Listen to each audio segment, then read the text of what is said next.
Avant de démarrer, vous écoutez un épisode enregistré précédemment sous le podcast Allez vas-y. Nous avons donc conservé l'introduction et l'ensemble du montage d'origine. Rendez-vous chaque vendredi pour retrouver un épisode inédit du podcast Tout un sport. Là, au moment où j'ai tilté que ça y est, je fais partie de la cour des grands, c'était le jour où je me retrouve contre elle au championnat du monde à Budapest en 2019, où je me dis je tire contre celle que je regardais encore il y a quelques années à la télé. Bonjour et bienvenue sur le podcast Allez vas-y. Allez vas-y, c'est le podcast qui met en lumière les personnes qui passent à l'action, qu'ils soient dans le sport, dans l'entrepreneuriat, le bénévolat ou engagés pour une bonne cause. L'objectif est de vous faire découvrir des parcours de personnes qui ont décidé d'agir pour donner du sens à leur vie. Avant d'entrer dans le podcast, je voulais vous présenter notre partenaire SSM Academy. SSM Academy a été fondé par David Larose, un champion de judo. Il a été champion du monde et olympien. SSM Academy propose une formation social media en e-learning pour aider les sportifs et les sportives de haut niveau à gérer leur image sur les réseaux sociaux à l'approche de Paris 2024. Si tu souhaites découvrir cette formation, rends-toi tout de suite sur leur site ssm.academy, academy avec un Y, ou va voir sur les notes du podcast pour trouver leurs coordonnées. Merci SSM Academy pour votre soutien. Et donc, chaque vendredi, vous allez retrouver un épisode parlant de sport, même si la discipline n'est pas olympique. L'objectif étant de valoriser le sport en général, et notamment des sports moins mis en avant dans les médias. Et je vous donne aussi rendez-vous un mercredi sur deux pour retrouver les épisodes concernant l'entrepreneuriat ou le bénévolat. En écoutant ces parcours particuliers, j'espère que vous serez inspirés. Et surtout, n'hésitez pas à en parler autour de vous. Bonne écoute! Donc on se retrouve avec Zora, cette fois sur Paris directement. Alors pourquoi je dis cette fois sur Paris ? Puisque on a tenté un épisode à distance et puis il y a eu trop de bruit autour qui fait que l'épisode n'était pas audible. Donc bonjour Zora. Bonjour à tous. Bienvenue sur le podcast Allez vas-y. Je reçois Zora parce que Zora est une sportive de haut niveau, une escrimeuse de haut niveau. Et elle vous dira, puisque je rappelle que dans l'escrime, il y a plusieurs disciplines, mais elle nous expliquera justement, parce que ça fait toujours du bien de réexpliquer la différence entre le sabre, l'épée et le fleuret. Mais avant de démarrer, on va faire le classique portrait chinois. Et je vais déjà te poser la première question. Si je te parle d'un lieu, qu'est-ce que tu me dirais ? Paris. Paris, et pourquoi Paris ? Parce que c'est là où j'ai grandi, c'est là où j'ai grandi, j'ai passé ma scolarité en Paris. D'accord, ok. Si je te parle d'un plaisir gourmand, qu'est-ce que tu me dirais ? Un fondant au chocolat. Ah, et pourquoi le fondant au chocolat ? Parce que c'est un peu mon dessert préféré, et puis le chocolat, ça fait pas de mal. D'accord, ok. Si je te parle d'une passion ou d'un passe-temps, qu'est-ce que tu me dirais ? L'escrime, le sport. Le sport en général ? Est-ce que justement, quand on est escrimeuse de haut niveau, on se permet d'aller faire quelques autres sports pour justement s'éveiller ou on n'a pas le temps justement ? Oui et non, on va dire. Parce qu'en fait, l'escrime regroupe plusieurs qualités qui se retrouvent dans d'autres sports, dans d'autres disciplines sportives. Et puis, ça fait toujours du bien de mettre en relation d'autres sports avec l'escrime et voir la différence et ce qu'il y a en commun entre les autres sports. D'accord, donc il y a d'autres sports par exemple qui te viennent à l'esprit que tu pratiques de temps en temps ? Pas forcément, mais on va dire, c'est toujours pas mal de relier de temps en temps. Ok, de toute façon, il y a des échauffements, je suppose, exactement, dans lesquels il y a du physique qui rentre en ligne de compte. Et la dernière question, si je devais te demander une personne qui t'a inspiré ou qui t'inspire, et ça peut être plusieurs personnes, tu me citerais qui ? Ma famille.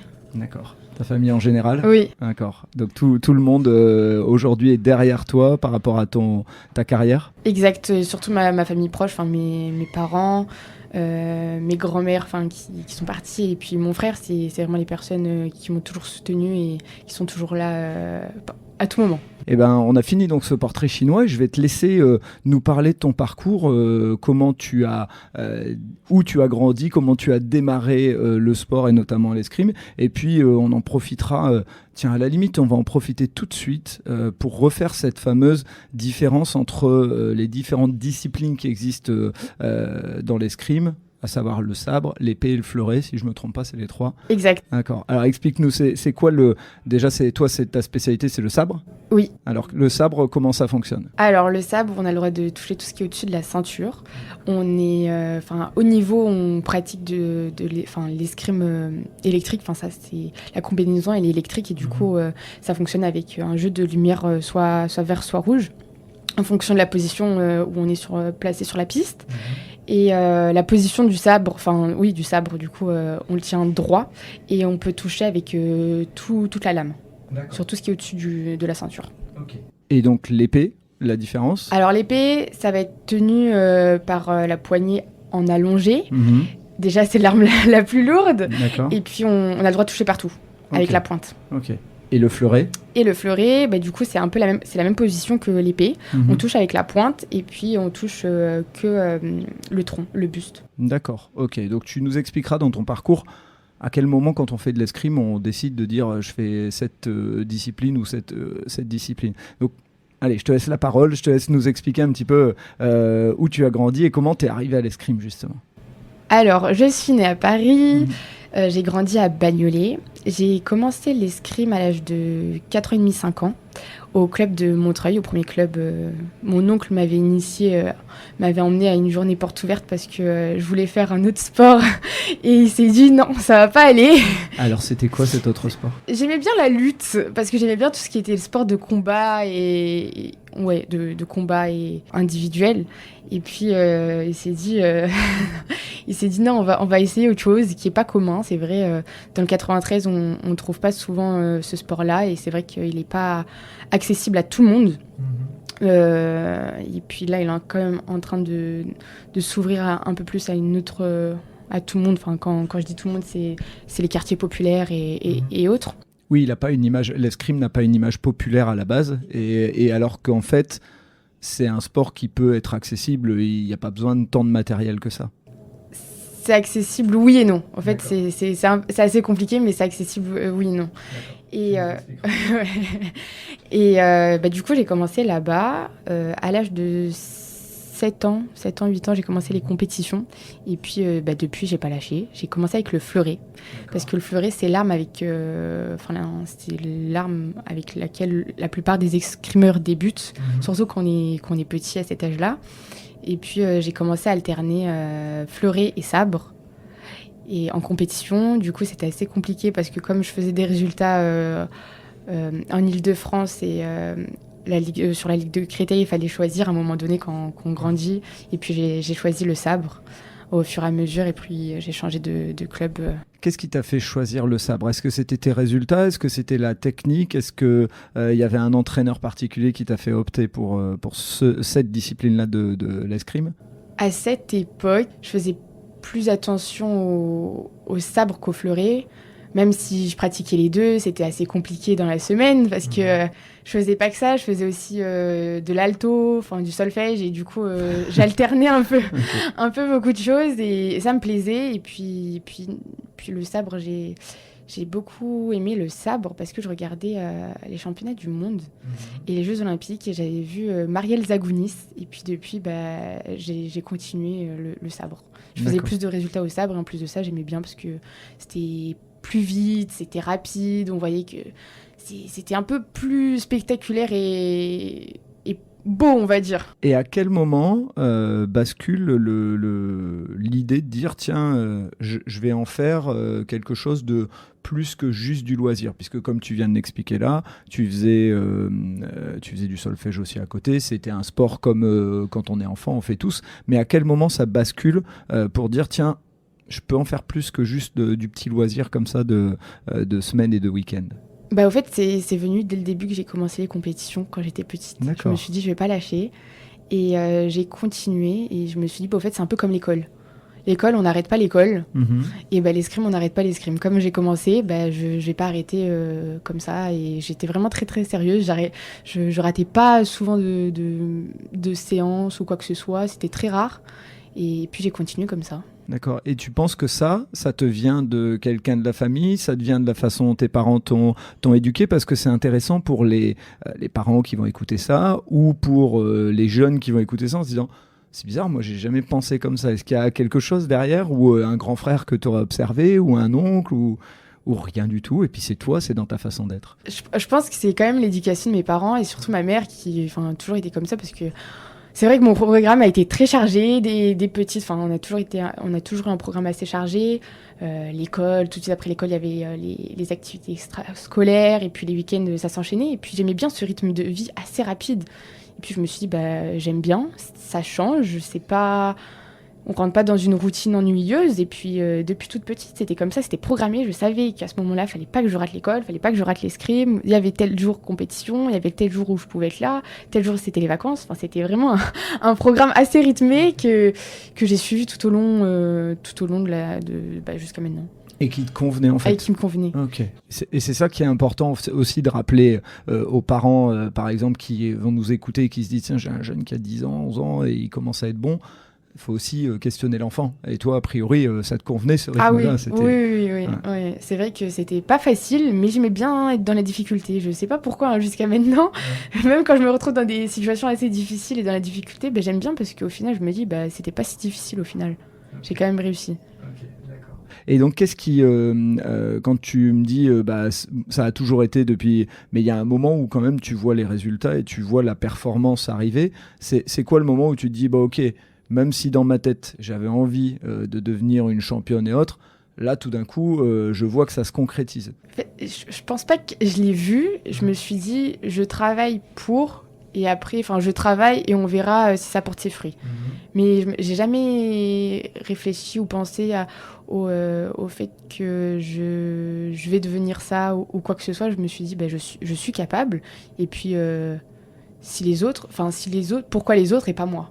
Ça a toujours été ça. Pour que les auditeurs et les auditrices comprennent, il y a un moment quand même où on passe par exemple des compétitions régionales aux compétitions nationales. Et là, effectivement, c'est plus le même, on n'est plus dans le même bain, entre guillemets. Est-ce que toi, il y a une compétition, tu te souviens, la première vraiment marquante où tu te dis, là, j'ai passé un cap? C'était quand j'ai commencé les compétitions, les Coupes du Monde en Europe. Okay. Les Coupes du Monde internationales. Quand on dit Coupe du Monde, déjà, ça... Ouais, là, c'était les Coupes du Monde. Au fait, t'avais quel âge là, à ce moment-là? Il y avait le championnat national, et puis les circuits nationaux. Et puis, au fait, les circuits nationaux nous qualifiaient les 12 premières à peu près pour partir aux Coupes du Monde à l'international. Et puis, en fait, j'ai vu que j'étais capable d'être dans les 12. Et c'est comme ça qu'après... D'accord. Donc là, c'était en cadet ou encore en junior? C'était à quel moment ça? Ou même avant, peut-être? C'est cadet, si je me dis pas de bêtises. Ouais, cadet. Ouais, ok. Cadet. Donc 15-16, quelque chose comme ça? Exact. Ouais. Ok, d'accord. Et donc là, à 15-16, tu pars dans un pays, t'es emmené par la fédération. Ouais. Et à ce moment-là, parce que tu as une petite particularité, c'est que alors, je ne sais pas si on dit tu combats en escrime. Tu tires. Tu tires, effectivement. J'étais en train de me dire, non, je suis en train de faire la confusion avec le judo ou autre. Donc, tu tires pour l'Algérie. Oui. Et à quel moment tu as fait ce choix? Et justement, on va en parler. Alors, ça a été un choix... On va dire que la fédération m'avait déjà contactée. Mais c'est pas que ça m'effrayait, mais j'étais assez petite. J'avais encore la scolarité en France. J'étais scolarisée en France, j'étais au collège encore. Et puis, c'était pas possible de se déplacer si souvent que ça au collège parce que il fallait encore rechanger tout mon programme. C'était assez compliqué, le planning, etc. Et puis, on a dit, mes parents avaient dit, on attend un peu. Donc, ce que tu veux dire, c'est que la fédération te contacte et te propose d'aller dans un autre collège, dans un autre établissement, de changer certaines choses Non, c'était plutôt de tirer du coup pour le drapeau de l'Algérie. Mais ça veut dire qu'il y avait beaucoup d'absences, plus d'absences que les compétitions à l'époque, que ce que je faisais en France. Du coup, ça fait des voyages à l'étranger plus longs, beaucoup de jours d'école à rattraper. C'était assez compliqué. Donc, pour être clair, c'est la fédération algérienne qui vient te chercher en premier, c'est ça? Oui. D'accord, ok. Oui. Et au fait, au début, ils ne pensaient pas que j'étais algérienne. Okay. Voilà. Et puis, à 2 ans, j'ai fini le collège... À partir du lycée, en 2018, je me suis dit, je saute le cap. Je fais ça aussi un peu pour mon arrière-grand-mère et ma grand-mère. Parce que c'est vrai qu'à cette époque-là, on parlait beaucoup de l'histoire de notre famille, notre descendance, etc. Et puis ça a fait tilt aussi. Ça a fait tilt, je me suis dit, bon, c'est bon, je suis au lycée, j'ai quand même grandi. Et puis je pense que c'était ma manière aussi de remercier, on va dire, les femmes de ma famille, mes descendantes, qui ont fait de moi celle que je suis aujourd'hui. Et puis c'était un petit honneur à leur faire aussi. Et tu avais l'âge en plus pour être suffisamment mature pour faire ton choix en ayant toute la réflexion. Oui, parce que c'est à ce moment-là où je me suis bien organisée aussi. J'étais quand même dans un lycée à peu près sport-études. Et puis je me suis dit, bon, c'est bon, je peux. Je me suis dit, c'est une autre difficulté, même s'il y avait le bac. Je me suis dit, bon, on lance ce nouveau défi. On va pas se le cacher, hein. L'objectif, c'est aussi de se dire les choses. Quand tu choisis, il y a le cœur qui parle, puis il y a aussi un peu la tête, je suppose, puisque en France, l'escrime est quand même un sport très développé. Il faut le dire, quand je dis très développé à haut niveau, après, je ne suis pas là pour faire les comptes des fédérations et autres, mais en tout cas très développé à haut niveau. Quand tu vas vers l'Algérie, tu sais que tu peux rapidement être une représentante très vite dans le numéro 1 ou numéro 2 assez rapidement. C'est ça, il y a aussi cette réflexion-là. Oui. En fait, on était tous gagnants à peu près, sur ça, sur cette signature. Okay. Et donc, quand tu fais ce choix, est-ce que tu es en contact avec la Fédération française ? Est-ce que tu n'es pas du tout en contact avec la Fédération française et puis ils se rendent compte que, entre guillemets, tu existes ? Comment ça s'est passé ? Est-ce qu'il y a eu un échange là-dessus ? Parce que des fois, on le sait, pour les plus jeunes, il y a des... si on prend l'exemple dans le football, mais c'est aussi dans d'autres sports, il y a des fédérations qui approchent et quand il y en a une qui a choisi, on continue à influencer les parents pour dire que... Est-ce que tu as vécu ce schéma-là ? Non, pas du tout, parce qu'à l'époque, c'est vrai que la Fédération française, il y a toujours énormément de monde. Ça changeait pas grand-chose. En fait, c'était l'Algérie qui était... La fédération algérienne était gagnante, et puis ça n'a pas changé d'impact. Il n'y a pas eu d'impact. D'accord, on va dire. Ok. Et donc, compétition cadet où tu commences à faire la Coupe du Monde, c'est quoi après les autres épreuves marquantes pour toi dans l'évolution de ta carrière ?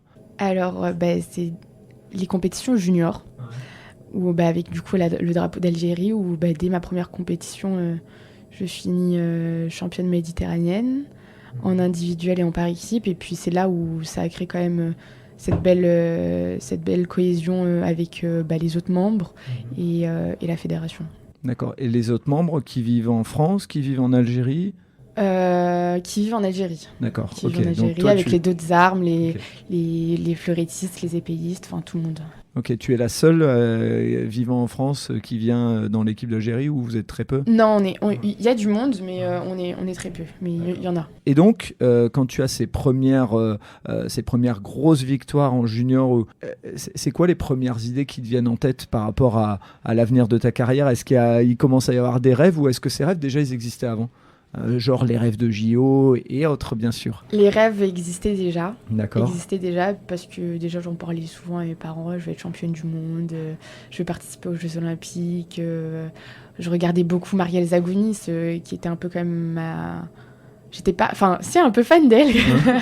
et puis là, au moment où j'ai tilté que ça y est, je fais partie de la cour des grands, c'était le jour où je me retrouve contre elle au championnat du monde à Budapest en 2019, où je me dis je tire contre celle que je regardais encore il y a quelques années à la télé. Et ça fait quoi de se retrouver face à quelqu'un qu'on admire ? Est-ce que justement on est transi par le fait ou alors au contraire on a une énergie supplémentaire pour se dire si je la bats, j'ai passé un cap. Comment s'est passé cette rencontre ? C'était si je la bats, j'ai rien à perdre, au fait. Et puis, il y a les poules avant le tableau. Et puis, elle avait gagné tous ses matchs en poule, sauf il lui restait un match, c'était avec moi. Et puis, au final, j'ai gagné le match. J'ai gagné le match avec sa technique habituelle. Du coup... Et vous avez pu vous parler à la fin ? Non. Plus tard, 2-3 années plus tard, où je l'ai revue et on a parlé. Elle m'a dit, je me rappelle encore de toi, tu m'avais battu au championnat du monde à Budapest. et puis voilà. Elle était un petit peu vénère d'avoir perdu, c'est ça que tu veux dire ? Au début, oui, quand même, parce qu'elle pouvait passer directement, elle devait être exemptée. Et puis, comme elle avait une défaite, elle a dû faire les tableaux préliminaires avant de passer le deuxième jour. Ok, d'accord. Donc tu lui as mis une petite épine dans le pied, on va dire. Voilà. Ok. Et je suppose qu'en tant que championne, ça t'a fait plaisir, c'est normal. Ah, ça fait partie. plaisir, ça Ouais. fait plaisir. Ouais. Et donc ces compétitions, c'était en senior. Alors là déjà quand tu la Oui, rencontres. oui, Ok. oui, exact. Je faisais déjà les compétitions juniors et seniors. Ok. Et trop jeune pour les JO de Tokyo, c'était trop court pour pouvoir être qualifié. Qu'est-ce qui s'est passé Non, Non. non. Bah, Tokyo, ça a été quand même le trou noir, on va Ouais. dire. Hein. C'était la période la plus sombre un peu, parce que c'est vrai que je rêvais de ça, je parlais que de ça. Je mangeais Jeux Olympiques, je dormais Jeux Olympiques, enfin, je travaillais pour ça. J'ai sacrifié un peu mes études, oui, clairement, Mhm. pour ça. Et puis au final, bah, le Covid, on a décidé autrement pour moi. Explique-nous un petit peu ce qui s'est passé. Bon, en fait, la veille des qualifications pour les zonales, il faut savoir que les zonales, c'est la dernière phase de sélection pour aller aux Jeux Olympiques. Et sur le quota africain, on n'est pas beaucoup parce que l'Égypte était déjà qualifiée, Mhm. la Tunisie était déjà qualifiée, du coup on était à peu près aux zonales 5 normalement, à tout casser. Et puis j'étais la représentante d'Algérie qui devait faire cette compétition au Caire. Et la veille du départ, je fais un test PCR pour Mhm. partir et prendre l'avion. Et puis au final, 4h du matin, je me retrouve avec un test positif. Waouh. Du coup, j'y croyais pas. Mhm. J'en ai refait 8. J'en ai refait 8 parce que quand même, je me suis Oui. dit, bah non, c'est pas Mhm. possible. Là, je suis en train de... J'ai fait un cauchemar. C'était un cauchemar et puis je me suis dit, bon, bah... Il y avait autre chose. Enfin, il y avait aussi ma vie privée où le fait que mon père a eu le Covid et c'est une personne à risque. Mhm. Puis je me suis dit, écoute, Zora, réfléchis bien. Et puis je me suis dit, je préfère rater les Jeux Olympiques, ne pas être qualifiée et garder et soigner mon papa, être près de lui, que de perdre mon papa et d'aller aux Jeux Olympiques. Enfin, il y a pas de... Sur ça, il n'y a pas de question à se poser, quoi. Ok. Une très grosse déception Ah oui, sur le coup. ah oui. Et puis après, une prise de recul très mature pour ton âge, puisqu'on l'a peut-être pas dit, mais tu as pas dit ton âge. Non, j'ai 21 ans là. Voilà. Et quand c'est arrivé, tu avais 19. 19. Donc, ouais. Donc une très belle maturité pour... parce qu'il y en a peut-être qui auraient... Quoi qu'il en soit, l'ambition, des fois, elle mange même... Ah mais je voulais, ouais. je voulais. Et puis j'ai vu l'état de mon père et je me suis dit, ah non, mon papa a tout fait pour moi, ma famille, hein, quoi qu'il arrive. Hein, ils se sont sacrifiés pour moi, c'est à mon tour. Donc une fois que ton papa va mieux et était à son chevet, etc., et que les JO sont passés, tu les regardes à la télé ou tu les regardes même pas? Je les ai regardés. Je les ai regardés, mais de loin, on va dire. Je voulais pas forcément regarder, mais j'ai quand même regardé. J'ai regardé que les finales, mais j'ai regardé. Qu'est-ce que ça fait quand on regarde des personnes à la télé sur un truc où on devait être? Parce que quand c'est moi, spectateur, je sais que quand je regarde, j'y serai pas, même si je me dis, tiens, j'ai fait un petit truc dans un sport ou autre, peu importe, quand on est spectateur, on se dit on peut pas y être. Mais quand toi tu regardes, tu es spectatrice, mais pour autant, c'était l'endroit où tu pouvais être. Qu'est-ce que ça fait comme sensation? Alors c'est un peu une sensation assez bizarre parce que avec mon coach, on s'était dit je me qualifie pour ces Jeux Olympiques. C'était vraiment acté, hein, que ce soit avec la fédération, avec mon coach, même moi dans ma tête, c'était vraiment acté que c'était bon.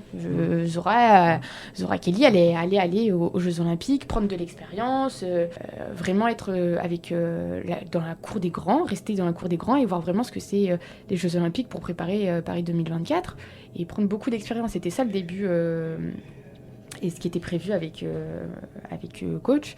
Et puis de les regarder, déjà d'une... c'est assez pesant. Et après, je me dis, mais en fait, il y a plein de regrets qui viennent. Il y a plein de regrets. Il y a beaucoup de déceptions. Beaucoup de déceptions parce que pendant 1 an et demi, j'ai vraiment tout fait. Je me suis protégée. J'ai vraiment fait très attention pour pas attraper le Covid parce que je sais très bien que mes parents, c'est des personnes à risque. Je sais pas, mais le destin en a décidé autrement. Et puis voilà, je pense que c'est une façon... Enfin, c'est une partie de ma vie qui a fait que je vois et que j'ai grandi. J'ai encore plus grandi et puis on va dire que... C'est pas que j'ai plus de cœur, mais on va dire que les choses comme ça maintenant, ça m'a tellement atteint, j'ai tellement été déçue. J'étais vraiment au fond du trou que je me suis dit, bon, quoi qu'il arrive, ça me fait plus rien, quoi. Ok, d'accord. On parlera, et on va faire une parenthèse, mais on parlera de l'après-JO, justement, l'après-déception, puisqu'on même si ça s'appelle les JO de Tokyo 2020, ils ont eu lieu en 2021. Mais avant ça, je voudrais faire une petite parenthèse puisque tu as intégré la Bauer Academy. Et moi, je me suis un peu renseigné, je sais de quoi ça parle, je sais ce que ça veut dire. Mais il y a des gens, s'ils vont voir ton profil en écoutant ce podcast, ils vont peut-être pas savoir ce que c'est la Bauer Academy et qui est Christian Bauer. Est-ce que tu peux nous en parler un petit peu ? Alors, la Bauer Academy, la Christian Bauer Academy, c'est une structure privée que Christian Bauer, coach international et c'est le meilleur entraîneur au monde. Il a entraîné la France quand ils étaient champions olympiques, l'Italie, l'équipe nationale italienne où ils étaient champions olympiques. Il a formé aussi les Chinois, ils sont devenus aussi champions olympiques, la Russie récemment où ils étaient champions olympiques et puis il est revenu en France. Et ça a toujours été son rêve et son projet d'ouvrir sa structure privée. Et puis, comme tout le monde sait comment il travaille et ses grandes qualités, c'est vrai que tous les meilleurs à peu près, l'élite, viennent s'entraîner avec lui ou viennent en stage, etc. Ok, et c'est quelqu'un qui cache pas ce qu'il a à dire, d'après ce que j'ai compris.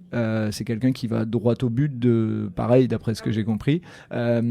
Comment ça se passe justement ? Parce que il a une autre philosophie sur la manière d'entraîner et comment vous vous entraînez à la Bauer Academy ? On s'entraîne tous ensemble, que ça soit n'importe quelle nationalité, on s'entraîne tous ensemble parce que le plus important c'est que ça soit le groupe qui s'élève, qu'on évolue tous ensemble, c'est pas une ou deux personnes, c'est vraiment dans sa philosophie, on va dire que c'est tout le groupe qui monte. Et puis que ça soit n'importe quelle nationalité, un athlète en Coupe du Monde, de toute façon si on se retrouve l'un contre l'autre, c'est le plus intelligent qui gagne sur la piste. Ok. Ce qui est a priori, de ce que j'ai lu, encore une fois, je ne maîtrise pas assez le domaine, mais ce qui est différent de la manière dont on s'entraîne en France, qui serait plutôt une approche individualisée, alors que là, l'idée, si je comprends bien, et tu me dis si je me trompe, mais c'est tout le monde progresse, et c'est en fait si je tire contre quelqu'un en face qui est fort, je progresse et ainsi de suite. C'est ça ? Exact, okay. C'est ça. Son côté déterminé que j'ai lu et qui va droit au but, comment ça t'a fait progresser ? Parce que des fois, en France, on a aussi ce côté attention, faut pas trop secouer l'athlète, faut le respecter. Et bien sûr qu'on respecte les gens et on n'est pas en train de dire que Christian ne respecte pas, mais l'exigence. Parfois, on a l'impression qu'en France, on n'a pas trop le droit d'être un peu trop exigeant, faut être plutôt cool. Mais l'exigence, est-ce qu'elle t'a, toi, apporté des choses ? Oui, de toute façon, avec coach, ça a toujours été comme ça. Si on veut vraiment quelque chose, on fait tout pour l'avoir. Et puis, quitte à déménager au bout du monde ou n'importe, se sacrifier, faut qu'on saute. D'accord. Voilà. Ok. Et donc, toi, t'es dans ce trip-là, Ouais. Ok. Ouais. D'accord. Et le fait de tirer avec d'autres nationalités, des personnes peut-être plus fortes que toi, comment tu le vis à l'entraînement ? Parce que ça doit pas être facile, quoi. Je veux dire, t'es tout le temps en compétition. On apprend parce qu'au final, entre nous, c'est plus on regarde même plus la nationalité maintenant. Comme on s'entraîne tous ensemble, on est plus chacun, on apprend tous de chacun, et puis c'est comme ça qu'on monte tous. D'accord. Et humainement, avant de revenir sur toi après les JO, humainement, qu'est-ce que ça apporte ? Parce que j'imagine que ça ouvre l'état d'esprit, le fait de tirer avec, je ne sais pas quelle nationalité il y a, mais peut-être chinois, américain, français. Enfin, j'imagine ça doit apporter un plus d'un point de vue humain, être humain avec un grand H. Déjà oui, il y a le bagage de la langue où c'est important aussi. Il y a la barrière de la langue où on est obligé de parler anglais. Du coup, on apprend plus. Et puis d'autres façons de réfléchir et de voir les choses, et puis c'est assez intéressant quand même. C'est enrichissant. Et donc si on revient et on ferme cette parenthèse de la Bauer Academy, qui au fond n'est pas une parenthèse puisque tu y es depuis 2019, c'est ça ? Oui. Ok, depuis qu'il l'a ouverte en fait pratiquement. Ok. Donc à Orléans, donc ça t'oblige aussi, je suppose, à des allers-retours. Oui, des déplacements. Ouais, ok. On en parlera après sur l'organisation avec les études. Quand ces JO se terminent, c'est quoi l'état d'esprit, il est comment ? Tu as une revanche, tu te dis ok, c'était une étape et je vais continuer à travailler. C'est quoi l'état d'esprit ? Est-ce qu'il y a de la rage ? Il pourrait y en avoir et tout le monde le comprendrait. Je me suis dit, bon, c'est passé. J'ai passé des vacances. Et puis, je me suis dit, on repart, hein. On verra bien. Et puis, en fait, c'était plus en compétition parce qu'en fait, j'ai pas le même état d'esprit à l'entraînement qu'en compétition parce que la compétition, c'est vraiment un état d'esprit vraiment différent. Et puis, au début, j'étais assez passive, hein. Vraiment passive. J'étais en compétition, j'étais là, mais pas là. Et puis, au final, je sais pas comment, mais j'ai réussi à avoir quand même le déclic. À avoir le déclic. Et je me suis dit, bon, allez, Zora, là, il faut que tu te réveilles. Tu vas pas te laisser faire, marcher dessus. C'est bon. Tu vas pas t'apitoyer sur ton sort, quoi. Ok, d'accord. Donc, tout d'un coup, c'est toi qui as... Ou est-ce que... C'est dans le cadre de la Boar Academy. Est-ce que tu es d'ailleurs, on a oublié d'en parler, mais est-ce que tu es accompagné? Est-ce que tu as un préparateur ou une préparatrice mentale? Ou en tout cas, est-ce qu'il y a des éléments dans la structure qui te permettent de? Alors, oui, déjà, on a un coach nous a ramené plusieurs préparateurs mentaux, on va dire, et un analyste très performant. Et puis qui nous donne des outils assez importants pour nous, surtout se recentrer sur nous-mêmes et de faire avec, de s'améliorer au quotidien. D'accord. Que ça soit sur le plan mental ou physique. Et donc c'est ce déclic qui vient aussi de ces différents échanges ou c'est vraiment toi Il y a un peu de tout. Il y a ça, déjà. Il y a aussi le soutien de mes parents, la façon dont mes parents aussi m'accompagnent, parce qu'ils savent que c'est pas facile tous les jours, que des fois, c'est vrai qu'on n'a pas forcément toujours envie de s'entraîner. Il y a des fois pas désespoir, mais voilà, il y a quand même des fois ces moments-là qui reviennent, et puis je me dis, bon, c'est bon là. C'est bon, c'est passé, il faut que tu arrêtes de repenser à ça, on repart sur de bonnes bases, et puis voilà. Et c'est quoi les grosses compétitions ou les gros résultats qui ont marqué cet après JO? Les championnats d'Afrique de cette année. D'accord. Cette année, parce que c'est la saison 2021-2022, du coup c'est la saison juste après post-olympique. Et puis...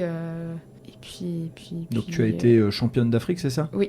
D'accord, félicitations. Merci. Un individuel et par équipe, et puis je pense que c'est un peu pas l'aboutissement, mais c'était un peu l'avant-dernière compétition de la saison, et puis je me suis dit je peux souffler un peu quand même. Il y a eu une progression sur la saison, il y a eu une progression. C'est vrai qu'il y a eu beaucoup de bas au début, de petits hauts, après des petits bas, après beaucoup de bas.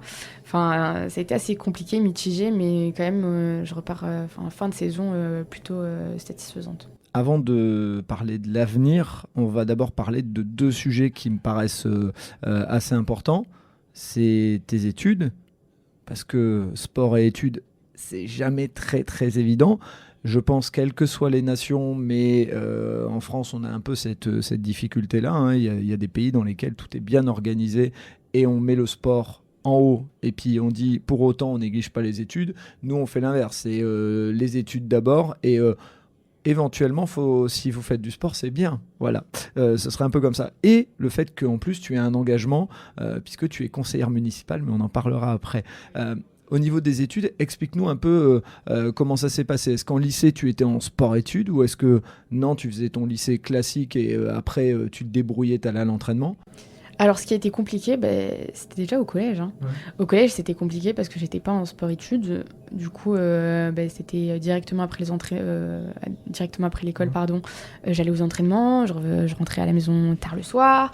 Et c'était une routine assez difficile, hein, quand même. Et au lycée, pareil. Jusqu'en seconde. Et puis en première, j'ai intégré un lycée dans le 14e. Dans le 14e arrondissement, où c'était un peu plus light, on va dire. Et puis, les profs étaient un peu au courant de ma situation. On était 2-3 élèves sportives, parce qu'on n'était que des filles. Et puis, c'était pas facile non plus, mais ça nous aidait parce que les entraînements, c'était pas si loin que ça. Ouais. Et au fait, j'ai connu plus de facilité quand je suis rentrée à la fac, à l'université. D'accord, donc là, aujourd'hui, tu es à l'université.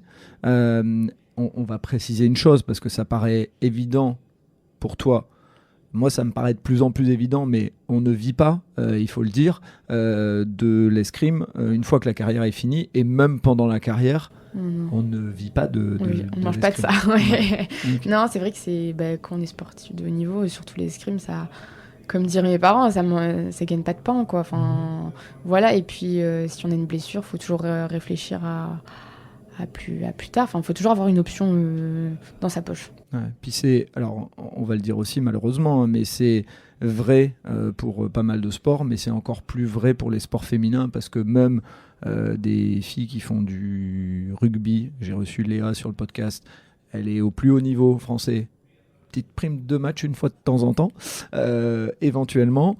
Et dans le foot, c'est pareil, c'est pas des niveaux de salaire, donc il y a déjà cet écart entre sport mis dans la lumière ou sport pas dans la lumière, et en plus hommes et femmes. Donc tu es obligé de faire des études si tu veux plus tard avoir un métier. Et donc ces études, là, tu les fais à Paris-Dauphine, c'est ça ? Non, à Sorbonne Université. Voilà, je me suis trompé, je savais que j'aurais pas dû me lancer, mais tant pis, je l'ai fait. Et donc, tu te destines à quoi qu'est-ce que tu fais comme études et est-ce que tu as une idée de job que tu veux faire après ? Alors en ce moment, je suis en dernière année de licence d'histoire. Mhm. Et ben, je vais continuer normalement jusqu'à la fin de mes études à la Sorbonne Université parce que j'ai eu un engagement avec eux récemment. Et puis, je sais pas encore, peut-être un master en relations internationales. Ce qui m'intéresse particulièrement parce que c'est un peu en rapport avec mon engagement politique, on va dire, ça se rapproche. Ou sinon rentrer dans l'école de journalisme au CELSA. Aujourd'hui, comment ça se passe ? On a parlé un peu du lycée où ça s'est fait à peu près comme il fallait, mais à peu près. Là, aujourd'hui, à l'université, comment ça s'organise ? Puisque, on va prendre l'exemple, tu pars en compétition pour les championnats d'Afrique. Tu dois te déplacer, c'est un certain nombre de jours. Il y a les entraînements à Orléans, je suppose que ça t'oblige des fois à louper certains cours. Comment ça s'organise pour que les gens comprennent bien quelle est la difficulté entre performer dans le sport et performer dans les études ? Alors, ce qui est compliqué, c'est que déjà d'une, je suis pas souvent à l'école. Je suis en dispense totale, ça veut dire que je suis dispensée d'assiduité en TD. Mais cette année, je me suis quand même réinscrite en TD, mais j'ai prévenu mes professeurs. Et puis, j'ai mon référent sportif qui m'aide parce que à Sorbonne Université Lettres, parce que la Sorbonne, c'est coupé en trois avec la médecine, les sciences et les lettres. C'est vrai que pour la médecine et les sciences, les professeurs et le système de sport-études est bien mis en place. Contrairement aux lettres où c'est un peu plus difficile parce que le système n'est pas encore bien mis réellement en place et puis il y a beaucoup d'incompréhension, on va dire, de certains professeurs et c'est vrai qu'il y a tout un travail de pédagogie à refaire, à expliquer aussi aux professeurs comme quoi que il n'y a pas que forcément des élèves qui font que des études, qu'ils ont des doubles projets et que ça peut fonctionner. Puis voilà, c'est vrai que je vais qu'au contrôle terminal où là, au fait, c'est une note qui représente une seule note, un seul examen qui représente à peu près toute mon année. Ouais, c'est ce qu'on avait discuté en off, c'était le fait que celui qui vient toute l'année en cours, il a des notes en contrôle continu. Exactement. Il a les notes en contrôle continu plus le contrôle terminal. Alors que moi, non, c'est juste le contrôle terminal. Donc, ce qui veut dire que quelqu'un qui a des bonnes notes en contrôle continu et contrôle terminal, ça s'équilibre un petit peu. Toi, si t'as... Non, voilà. Et c'est un peu ce qui m'a fait un peu perdre l'année dernière parce que j'ai dû refaire ma troisième année.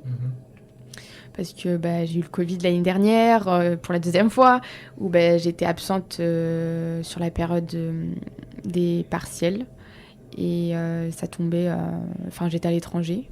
Et j'étais bloquée à l'étranger presque pendant un mois. Et ça tombait pendant la période des examens. Wow. Et j'ai prévenu l'administration. Et puis l'administration m'a dit les rattrapages. Et puis quand je revois les rattrapages, j'ai pas pu être présente sur les rattrapages parce qu'il y avait d'autres compétitions. Et puis ça, c'était les compétitions importantes. Il y avait le Grand Prix à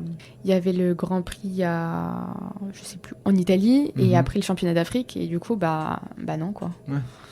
Et du coup, ce qui a fait que j'étais obligée de refaire ma troisième année. Ouais, c'est ce qu'il faut. Enfin, je pense que pour les auditeurs et les auditrices, c'est important de comprendre cette approche-là. C'est que on en parlait à Demain le sport avec certaines personnes qui sont sur la partie psychologique et accompagnement, c'est qu'il y a un vrai amour pour vous, pour le sport, alors que au fond, on le sait, c'est pas un amour pour l'argent. Là, en l'occurrence, il y a des sports dans lesquels, si on prend l'exemple du foot, on sait qu'il y a peut-être des millions derrière. Là, c'est vraiment c'est vraiment. C'est une passion. Ouais, Oui. c'est ça. Faut le dire. Oui. Faut le répéter plein de fois parce que il n'y a pas cette volonté de, même si vous montez sur le podium avec une médaille, il va y avoir une mise en lumière, mais elle va être très éphémère et elle va pas vous rapporter. Elle va être rapide. Elle va pas vous rapporter des 1000 et des 100. Exact. Donc aujourd'hui, là, tu refais une année que tu as déjà vécue, entre guillemets, mais que tu n'as pas eu. En fait, j'ai validé quelques matières. Ouais. Et puis, on va dire que j'ai pas voulu dédoubler mes années. Ok. J'ai voulu faire les années universitaires un peu normalement, on va dire, entre guillemets. Mais la plupart des sportifs dédoublent les années. Du coup, c'est plus long. Et moi, je voulais pas. Je me suis dit, quitte en L1, L2, c'est pas assez normal, normalement. Du coup, L3, pareil. C'est vrai que, encore une fois, l'imprévu du Covid a fait que, mais bon, c'est pas grave. Cette année, j'ai quand même validé des matières et puis on verra bien parce que j'ai un peu changé mon fonctionnement et le programme cette année. D'accord. Mais effectivement, il faut rappeler aussi que certains, là, on a eu Blandine sur le podcast, donc là, on est début octobre, Blandine vient de passer, qui est judokate et qui veut être dentiste, elle le fait, elle double complètement. C'est-à-dire, quand je dis elle double, c'est elle fait le double d'années qu'on devrait faire. J'avais eu Elodie, qui est une championne d'aviron, qui a fait, au lieu de faire 5 ans, elle a fait 8 ans. Enfin voilà, faut encore une fois le dire et le redire que c'est pas un truc qu'on décide en disant tiens, on claque des doigts, puis oh cool, on va faire du sport et des études. Effectivement, je pense qu'aujourd'hui en France, il y a des choses sur lesquelles un jour il faudra qu'on entende que s'il y a des aménagements, personne autour dans l'Assemblée doit être jaloux. Au contraire, on doit se dire bravo, respect même.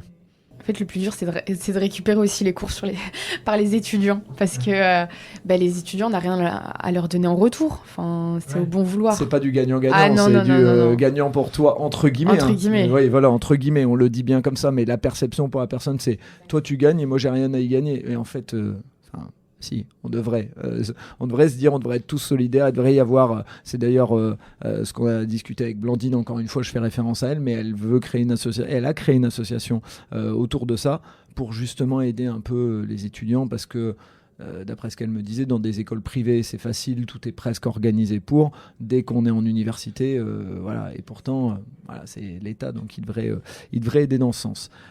Donc, tu as déjà cette difficulté avec les études, mais tu t'es dit, une seule difficulté, c'est pas cool. Je vais me rajouter le fait d'être conseillère municipale. Comment ça t'est venu ? Parce que, encore une fois, on le rappelle, mais tu es toute jeune, donc qu'est-ce qui t'a fait devenir conseillère municipale ? Alors, franchement, quand j'y repense, je me dis, c'était un défi. Enfin, c'est à la fois un défi, et puis c'était mon engagement politique pour montrer, surtout aux gens des quartiers populaires, parce que j'habite à Bagnolet, qu'on peut être jeune, parce que je me suis inscrite, j'étais dans la liste programme politique à l'âge de 19 ans. Et je me suis dit, écoute, Zora, t'es citoyenne, t'es bagnoletaise, tu viens des quartiers populaires. Et puis, c'est bien de montrer aussi qu'il y a un engagement des jeunes et puis que c'est nous la relève plus tard. C'est nous la relève plus tard sur la politique. C'est vrai qu'en ce moment, il y a un gros dégoût de la politique, que ça soit sur le plan national. On va pas se mentir. Enfin, je veux pas faire de politique. Non, ça m'arrange. Mais... Voilà. mais oui, enfin... mais tu as raison, le constat, on peut le faire. Oui, exact. Et puis, c'est vrai que les jeunes, on n'est pas assez présents, on va dire. Et puis, c'était ma manière de dire, allez, on se lance dans un nouveau défi.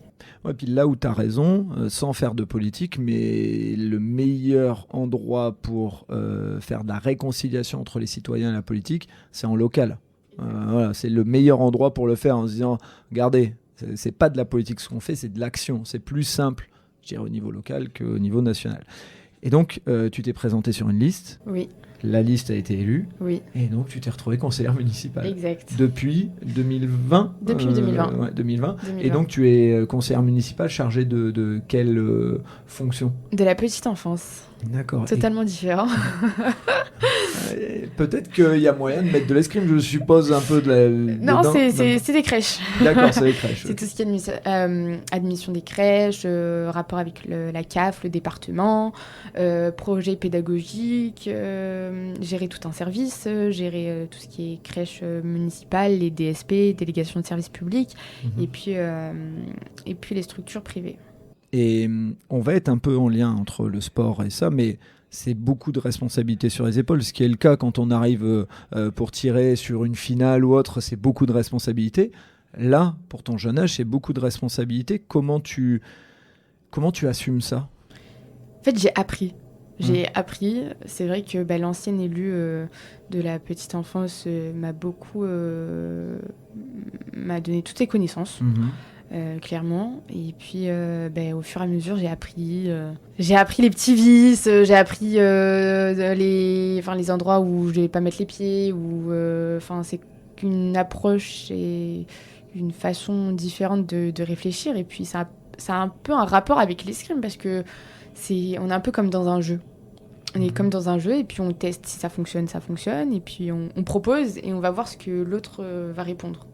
Okay. C'est à peu près ça. Donc tu le prends ça comme de la compétition, encore une fois, et c'est que c'est... Comme de la compétition, et puis mettre en place des projets plus innovants, plus gratifiants, montrer quand même que la municipalité elle remercie ses contribuables, que on est là. C'est vrai que la plupart du temps, on a l'idée que les élus sont dans leur bureau à rien faire, ils sont bloqués, ils sont complètement coupés du monde, de la réalité sur le terrain, alors que pas du tout. J'imagine que toi, te mettre dans un bureau, c'est comme mettre un lion en cage. Donc, j'ai mon bureau, j'y vais pas très souvent. Enfin, si, j'y vais quand même. Mais la plupart du temps, c'est vrai que je suis sur le terrain et je suis avec le service. J'ai beaucoup de réunions avec le service, que ça soit au téléphone, en présentiel, les conseils municipaux, les bureaux municipaux et puis les commissions. Mais c'est vrai que c'est aussi un beau défi. On parlait tout à l'heure des études et des sports, et des sportifs et des sportives, où des fois, a priori, je pense, moi, que le problème, il est du côté respecter cet engagement et le respect que vous devriez avoir de la part de l'administration. Là, tu es toute jeune. Est-ce que tu as dû te battre pour obtenir le respect ? Est-ce qu'aujourd'hui, tu obtiens le respect ? Est-ce que c'est toujours pas le cas ? Parce que j'imagine que dans notre administration, qui est plutôt un peu ancienne, on va dire, plutôt en plus masculine, il faut le dire aussi, tu as dû de temps en temps avoir quelques remarques ou... Alors, j'ai eu de la chance parce que la petite enfance, c'est vrai que, désolée, mais c'est beaucoup plus côté féminin. C'est vrai, tu as raison. Et non, j'ai été très vite respectée, surtout par les membres de la commission, par les directrices de crèche. C'est vrai qu'à un moment donné, il faut un peu élever la voix, un peu montrer... faut être strict, à peu près. Mais puis, c'est vrai que... On va dire que dans mon profil, j'aime pas trop la hiérarchie. On va dire que...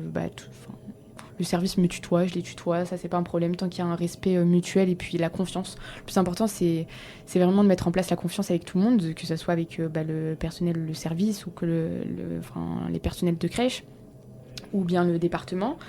Et le respect il vient aussi de montrer son caractère, mais aussi montrer qu'on est assez ferme sur ses décisions et puis même si j'écoute, je prends note, etc., on va dire que tant qu'il y a le respect, tant que je respecte, on va dire c'est un respect mutuel.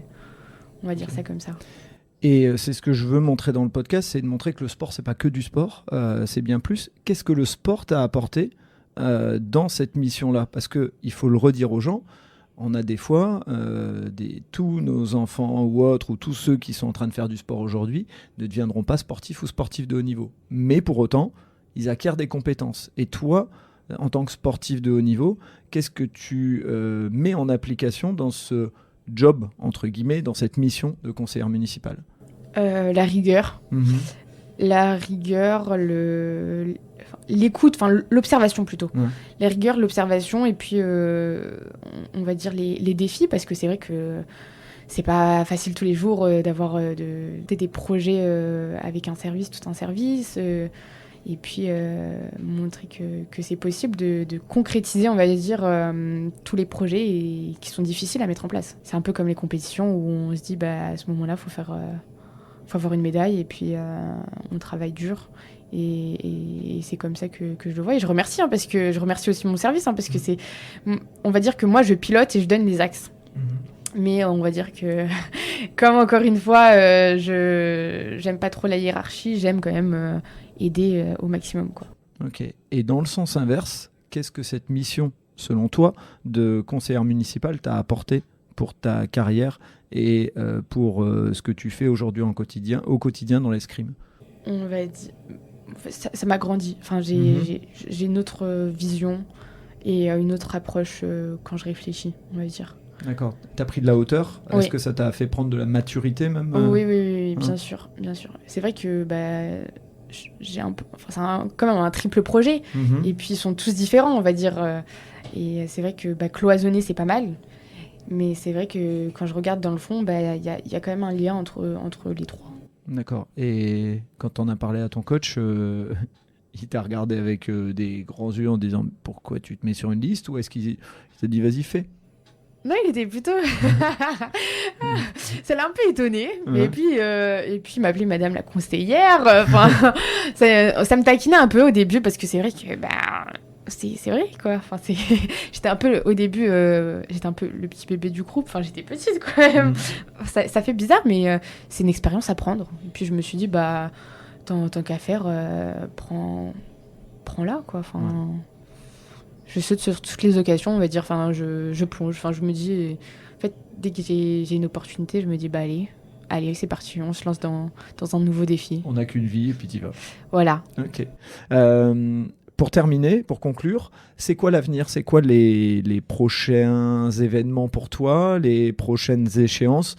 Je suppose qu'il y a un truc qui s'appelle Paris 2024 que tu as en tête, mais avant, il y a, je suppose, des échéances, et peut-être même niveau études, peut-être même niveau action municipale. Alors, du coup, pour le sport, déjà, cette année, c'est la saison qualificative aux Jeux Olympiques.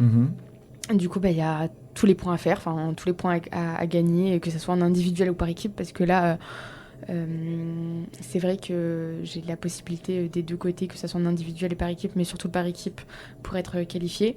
Donc ça veut dire qu'à juin 2023, à la fin de la saison, parce que c'est souvent à cette période-là, c'est peut-être septembre, vous, la fin de saison, ça se finit... Juillet. À juillet 2023, tu sais si tu es qualifié ou pas? Ou il y a encore d'autres étapes après derrière? Il y a encore d'autres étapes, mais c'est vrai que c'est vraiment là les débuts. Les débuts, là, c'est vraiment cette saison. Cette saison, elle est charnière, et l'autre aussi, mais il faut commencer dès le début, quoi. Ok, d'accord. Voilà, en individuel, j'ai encore 11 places à grappiller. D'accord. Et puis en par équipe, on a 3 places. Okay. 3 places pour être qualifié et rester...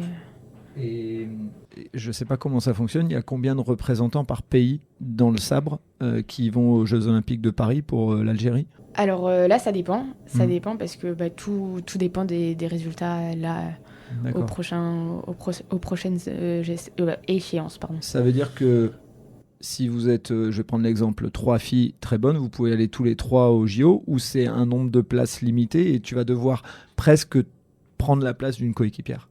Non, parce que là, en fait, l'objectif, on va dire, de la fédération, c'est de se qualifier par équipe. D'accord. Et du coup, on est 4 à être qualifiés. Et puis aussi, là, on est deux potentiellement à être qualifiés parmi les 16. Mais le plus important aussi, c'est le par équipe. Du coup, être qualifié, parce que ça représente plus de choses. Et puis... si on est qualifié par équipe, on est toutes les 3 qualifiés en individuel. Ok, d'accord. Donc il faut y aller. En fait, c'est toute la logique de ce que met en place Christian Bauer à un autre niveau, mais entre guillemets, c'est au plus on progresse ensemble, au plus on va loin, même individuellement après derrière. Exact. Okay. Donc ça, c'est d'un point de vue, escrime. D'un point de vue études, là, je suppose, c'est avoir les dernières cette année, c'est d'avoir les dernières. C'est validé, valider totalement, valider ma licence et puis avoir mon master à la Sorbonne. Ok. Et d'un point de vue conseillère municipale, est-ce qu'il y a un challenge particulier? Un truc comme ça qui te viendra en tête sur cette année? Alors, l'ouverture prochaine peut-être d'un nouveau projet qui est en cours sur une fusion de... C'est pas encore officiel, hein. Mais voilà, de 2 structures municipales dans une grande structure, on va dire. Et puis, il y a eu la cotation récemment où j'ai eu l'occasion de faire un discours au conseil municipal. La nouvelle cotation qui est partagée à tous les bagnoltaises et les bagnoltais et qui était quand même très attendue. Ok. Eh ben écoute Zora, on va terminer là-dessus sur ce triptyque de challenge sur ton avenir personnel. Je voulais te remercier parce qu'effectivement on avait déjà pris un temps à distance et effectivement c'était pas possible de faire écouter aux auditeurs, aux auditrices cet épisode tant il y avait du bruit autour et autres. Et donc, on s'est réunis aujourd'hui dans un petit lieu. Vous avez peut-être entendu du bruit autour, mais en tout cas, on était plus au calme. Ça a été super de passer 2 fois en revue, mais sincèrement, pour dévoiler un peu des choses, on n'a pas redit la même chose. On est passé par d'autres chemins et je trouve ça génial. Donc, merci à toi de t'être rendu disponible dans cet agenda qui doit être surchargé. Et puis, je te souhaite le meilleur pour la suite. Merci. Merci à toi. Merci. Merci d'avoir écouté cet épisode jusqu'au bout. J'espère que vous avez apprécié ce moment et si vous voulez en savoir plus, rendez-vous sur les notes du podcast. Si vous avez aimé cet épisode, n'hésitez pas à en parler autour de vous pour donner encore plus de lumière aux actions des invités. Si vous avez envie de suivre Allez Vas-y, abonnez-vous et évaluez le podcast, notamment sur Spotify et Apple Podcasts, sur votre plateforme d'écoute préférée. Si vous voulez faire avancer mon travail, laissez un commentaire sur Apple Podcasts, ça aide à faire connaître le podcast. Pour ceux qui ne le savent pas encore, j'ai lancé un autre podcast sur le voyage qui s'intitule Loin de chez soi. Il est disponible sur Apple Podcasts, Spotify, Deezer et sur les plateformes d'écoute. Je vous donne rendez-vous un mercredi sur 2 pour un podcast Allez Vas-y sur les entrepreneurs et entrepreneureux, les bénévoles et les engagés. Et tous les vendredis pour un épisode consacré aux sportifs et aux sportives. D'ici là, portez-vous bien.